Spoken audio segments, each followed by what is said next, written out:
Hello. देखिए NTPC का exam हो रहा है, उसका हम लोग एनालिसिस कर रहे हैं। उसमें मैथ में किस टाइप के क्वेश्चन आ रहे हैं उसको हम लोग पढ़ने की कोशिश कर रहे हैं। अब देखिए इसमें जो क्वेश्चन आ रहे हैं काफ़ी इजी क्वेश्चन आ रहे हैं और इसमें 60 क्वेश्चन आ रहे हैं रीजनिंग के और मैथ के, जिसमें रीजनिंग का 30 क्वेश्चन और मैथ का भी 30 क्वेश्चन।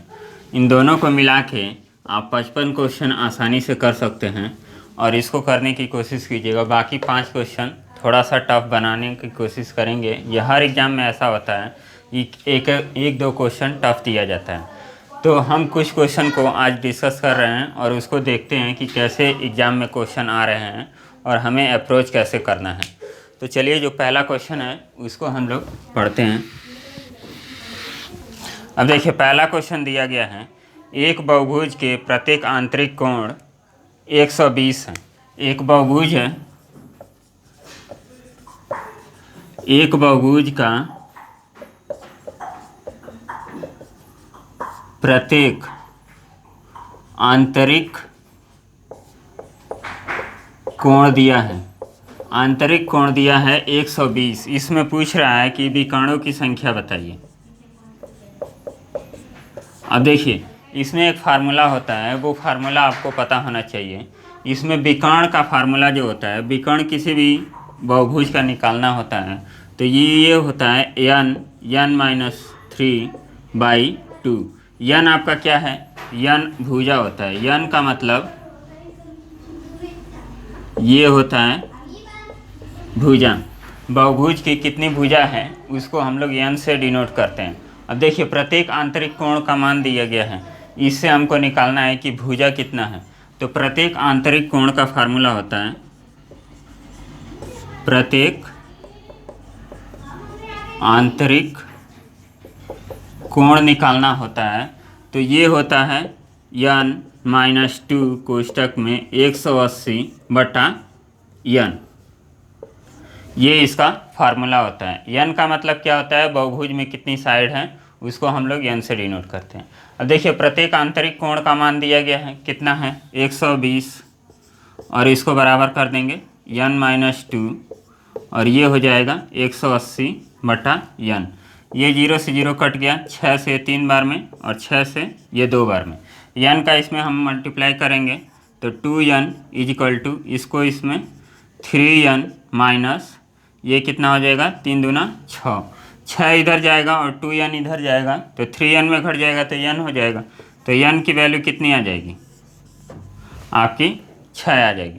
तो जब n की वैल्यू आ गई 6, मतलब भुजा कितनी है, 6 है, तो आपको विकर्णों की संख्या ज्ञात करना है। तो n-3/2 कर दीजिए। 6 कोष्ठक में 6 - 3/2, ये 2 से 3 बार में कटेगा और इसको घटाएंगे तो ये 3 आएगा। तो विकर्णों की संख्या कितनी आ गई, 9 आ गई। तो इस तरह क्वेश्चन हमको करना है। तो सबसे पहले आंतरिक कोण दिया है तो आंतरिक कोण, प्रत्येक आंतरिक कोण का फार्मूला क्या होता है, n-2 कोष्ठक में 180/n। विकर्णों की संख्या का फार्मूला कितना होता है, n कोष्ठक में n-3/2। n क्या होता है, n बहुभुज की भुजा होती है। यदि कुल आंतरिक कोण पूछा जाए तो केवल आप n को हटा दीजिए तो आपका क्या निकल जाता है, कुल आंतरिक कोण हो जाता है। यदि पूछा जाए कुल बहुभुज, कुल बाह्य भुजा कितनी होते हैं, बाह्य कोण कितना होता है, किसी भी पॉलीगॉन का या बहुभुज का कुल बाह्य कोण पूछा जाए तो कुल बाह्य कोण हमेशा 360 होता है।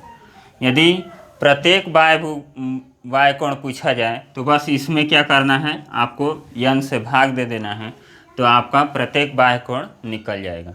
यही कुछ फार्मूले होते हैं, इसको आप लोग नोट कर सकते हैं। चलिए नेक्स्ट क्वेश्चन देखते हैं। इससे आपके कई क्वेश्चन क्लियर हो जाएंगे। नेक्स्ट क्वेश्चन है समबाहु त्रिभुज पे, उसको हम लोग कैसे लगाएंगे इसको देखिए। देखिए एक समबाहु त्रिभुज की आंतरिक वृत्त की त्रिज्या दी है। एक कोई समबाहु त्रिभुज है, समबाहु त्रिभुज है, इसका आंतरिक त्रिज्या दिया है। आंतरिक त्रिज्या का मान दिया है 6 सेंटीमीटर। तो पूछा जा रहा है कि त्रिभुज का परिमाप कितना होगा। अब देखिए एक समबाहु त्रिभुज है, उसका आंतरिक कोण दिया है, आंतरिक त्रिज्या दिया है 6 सेंटीमीटर। तो पूछा जा रहा है त्रिभुज का परिमाप कितना होगा। आप सभी जानते हैं जो समबाहु त्रिभुज होता है उसमें क्या होता है, ये तीनों साइड बराबर होती हैं आपस में, इसको ए मानेंगे तो ये तीनों साइड क्या होगा, ए होगा। इसका क्षेत्रफल पहले निकाल लीजिए। एरिया निकालना हो समबाहु त्रिभुज का तो होता है, कितना होता है, √3/4 ए स्क्वायर। यदि आंतरिक त्रिज्या की बात की जाए, समबाहु त्रिभुज के आंतरिक त्रिज्या का मान a/2 √3। बाह्य त्रिज्या का यदि निकाला जाए, बाह्य त्रिज्या तो a/√3 होता है। तो ये फार्मूला होता है समबाहु त्रिभुज का। यदि एरिया निकालना हो तो √3/4 ए स्क्वायर। ए क्या होता है, ए समबाहु त्रिभुज की भुजा होती है। आए बात समझिए, √3/4 ए स्क्वायर, आंतरिक त्रिज्या का मान होता है a/2√3 और बाह्य त्रिज्या का मान होता है a/√3। अब देखिए इसको हम लोग कैसे निकालेंगे। आंतरिक त्रिज्या का मान दिया है तो आंतरिक त्रिज्या का फार्मूला क्या होता है, तो 6 के बराबर कर दीजिए a/2√3। इतना हो गया। तो ये कितना हो जाएगा आंतरिक त्रिज्या, इसका ये कितना हो जाएगा, 6 दूना 12 √3 ए, मतलब भुजा का मान आ गया। और परिमाप होता है 3 गुणे ए, और इसी में तो परिमाप निकल जाएगा। परिमाप क्या हो जाएगा, 12√3 गुणे 3, तो 12×3 = 36 √3। ये आपका त्रिभुज का परिमाप निकल गया। तो इसमें जो फार्मूला आपको याद रखना है, ये याद रखना है कि क्षेत्रफल का फार्मूला क्या होता है, आंतरिक त्रिज्या का फार्मूला ये होता है, बाह्य त्रिज्या का फार्मूला ये होता है। चलिए नेक्स्ट क्वेश्चन देखते हैं।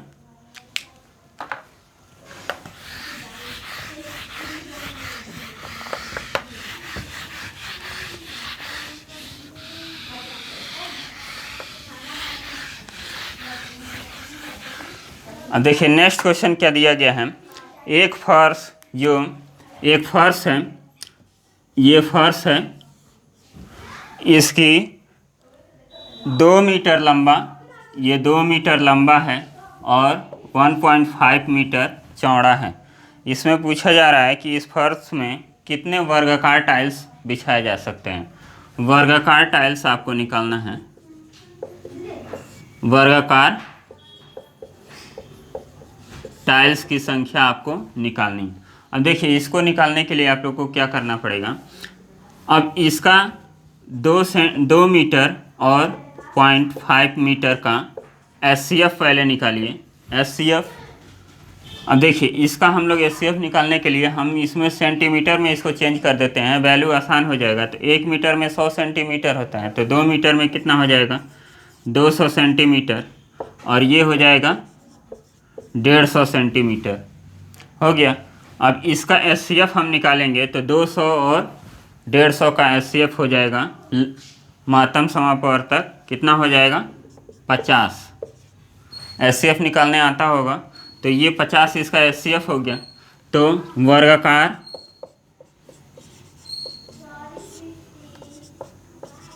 टाइल्स की संख्या बराबर कितना हो जाएगा, पूरा एरिया कितना है, 200 गुणे 150 बटा SCF 50 गुणे 50। 50 गुणे 50 क्यों ले रहे हैं, जो टाइल्स बिछाई जाएगी वो भी वर्गाकार होगी। तो ये 50 और ये 50, इसलिए 50 गुणे 50 से हम भाग करेंगे। तो ये देखिए 50 तिहाई और 50 चौको, तो कितना हो गया, ये टाइल्स की संख्या कितनी हो जाएगी, 12। तो इतने टाइल्स इस एरिया में बिछाए जाएंगे। अब चलिए नेक्स्ट क्वेश्चन देखते हैं। ये सब क्वेश्चन अच्छे क्वेश्चन माने जाते हैं। ये इसका कॉन्सेप्ट आपको नहीं पता रहेगा तो आप क्वेश्चन को नहीं लगा पाएंगे। इसलिए इसके कॉन्सेप्ट को जानना ज़रूरी है। अब देखिए नेक्स्ट क्वेश्चन क्या दिया है, 6 सेंटीमीटर लंबी, अब 6 सेंटीमीटर लंबी सेकेंड वाली सुई है, सेकेंड वाली सुई है, वह 5 मिनट में कितना क्षेत्रफल तय करेगी। 5 मिनट में कितना क्षेत्रफल कवर करेगी, ये निकालना है। अब देखिए 6 सेंटीमीटर है, जो सेकेंड वाली सुई है उसकी लंबाई कितनी है, 6 सेंटीमीटर, तो वो 5 मिनट में कितना कवर करेगी। अब देखिए 5 मिनट में कितना एरिया कवर करेगी। आपको त्रिज्यखंड का क्षेत्रफल आता है, वृत्त के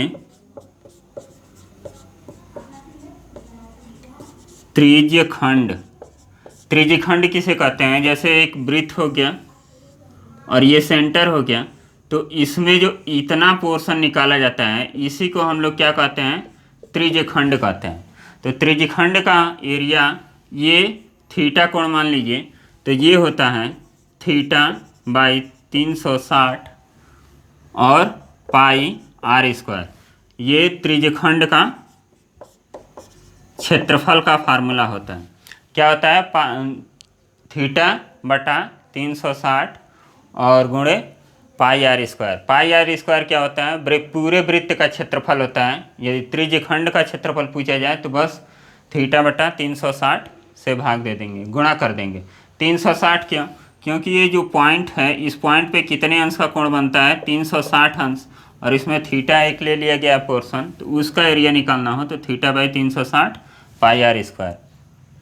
अब देखिए हमें 5 मिनट में कितना एरिया कवर कराना है, इसको निकालना है। जैसे ये सुई है, यहाँ पे 12, 6, 3 और यहाँ पे 9, 5 मिनट ऐसे होता है, ये 5-5 मिनट का एक स्लॉट होता है। तो यहाँ पे एक सुई है, ये घंटे वाली सुई है और ये सेकेंड वाली सुई है, तो इनके बीच में कितने अंश का कोण बनेगा, तभी तो ये त्रिज्यखंड बनेगा, और इसी त्रिज्यखंड का एरिया हमें निकालना है। तो इसको निकालने के लिए आप देखिए ये पूरा जो एरिया है कितने का कोण बनाता है, 360 अंश का, और 5-5 के अंश पे लिया जाता है।